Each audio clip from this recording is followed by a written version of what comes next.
Asambleísta Rita Matías.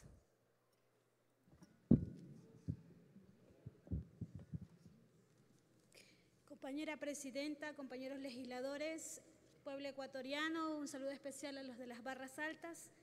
Importantes intervenciones, importantes explicaciones dadas acá en este código. He escuchado al compañero con mucha atención, al compañero presidente de la comisión. Me parece muy bien, pero sí quisiera volver a recalcar que dentro de las zonas marinos costeras existen comunidades, pueblos, nacionalidades, sean estas afroamericanas, indígenas, comunas, que están contemplados desde la Constitución por sus derechos colectivos, que de alguna manera se deja a la libre discreción de los gobiernos autónomos descentralizados para poder direccionar a través de sus ordenanzas normas que van a regular, eso sí, pero también deben ir de la mano con plan de contingencia para que estos pueblos puedan tener esa libre participación y poder también demandar de sus necesidades. El artículo 262 del proyecto de ley se refiere a la autoridad ambiental, quienes en coordinación con los gobiernos autónomos descentralizados regularán obligaciones especiales aplicables a las actividades públicas o privadas en las zonas marinos costeras. Considero que cuando se dice que estas obligaciones serán reguladas, se deja, como lo dije, se deja total discreción de los gobiernos autónomos descentralizados. Les recuerdo, compañeros de la biodiversidad de esta comisión, que en la franja costera del Ecuador se encuentran asentados estos pueblos, con derechos colectivos contemplados en la Constitución.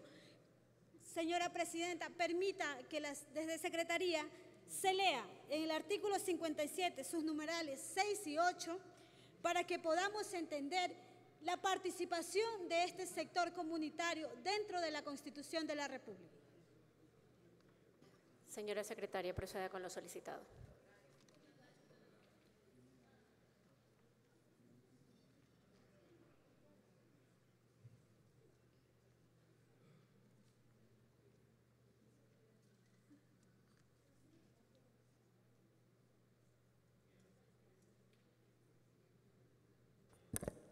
Con su autorización, señora Presidenta, artículo 57 de la Constitución.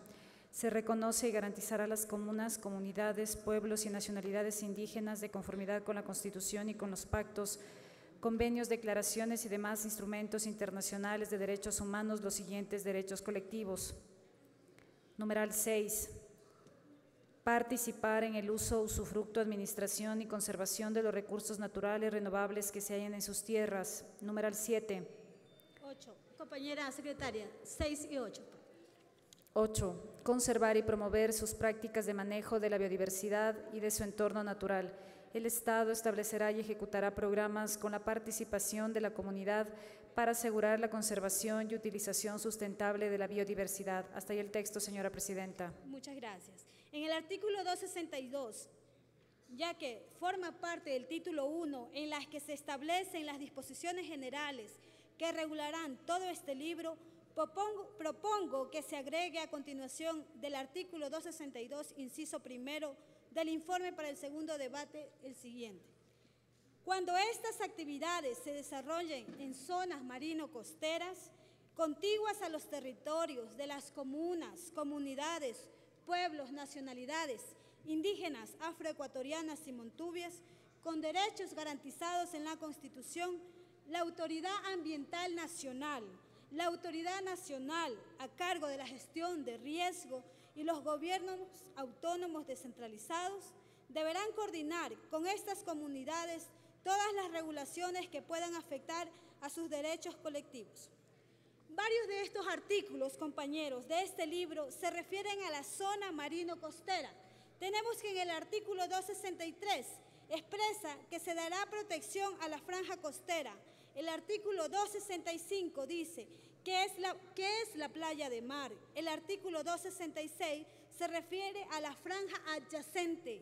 El artículo 267 habla de la zona costera susceptible de titularidad de particulares. En estos artículos que he hecho referencia, se introducen estos temas sujetos a regularizaciones, pero los mismos no dicen claramente su definición, ni siquiera están en el glosario de términos de forma de parte de este proyecto, ¿no? Lo que sí podemos exceptuar es el área de playa de mar, contemplada en el Código Civil en su artículo 611. La define como la extensión de tierra que las olas bañan y desocupan alternativamente hasta donde llegan en las más altas mareas. También el Código Civil se refiere al uso de la playa de mar, el derecho que tienen sus pescadores en construir sus cabañas, el uso de las tierras contiguas a la playa, distancia de la misma, así como las obligaciones de los dueños de tierras contiguas a las playas. El proyecto de ley, al no contemplar claramente estos conceptos, que en unos ya está definido por el Código Civil, crea confusiones, compañeros, que pueden ser utilizadas a libre albedrío de las autoridades reguladoras. Por lo tanto, sugiero que se incorporen estas definiciones a las cuales he hecho referencia. ¿Por qué digo a libre albedrío? Porque en su momento, claro que se van a regularizar normas. Podríamos decir que la gente todavía ignora ciertas formas culturales de poder llevar u urbanizar en ciertos sectores. Pero no olvidemos que nosotros desde siempre hemos estado asentados en las zonas marinos costeras. Desde siempre hemos conservado.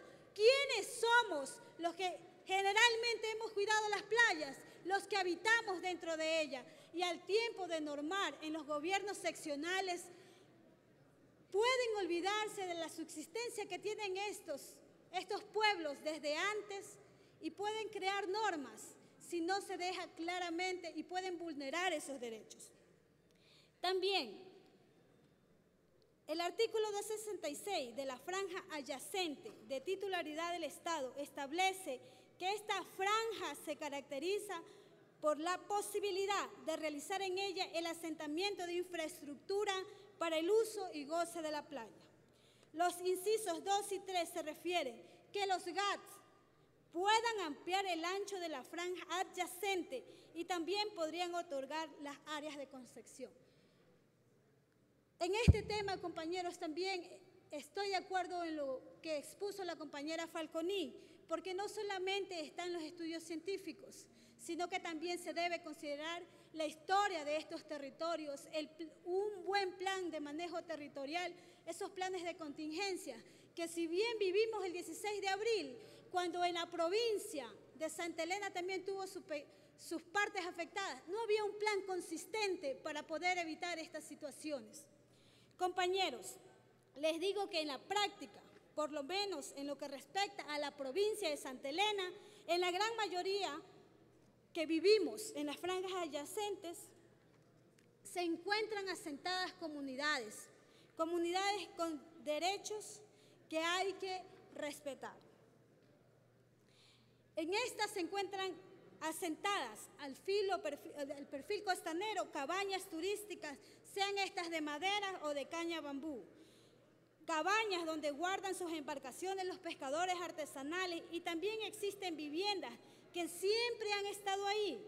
Lo que sí ha pasado, y como todos los conocemos, por los cambios climáticos, se ha aumentado el oleaje y hoy en día estamos muy cercanos. Pero hay que entender que siempre estas poblaciones han estado ahí y en ese tiempo cada vez estamos más cercanos. No olvidemos que esto viene de generación en generación.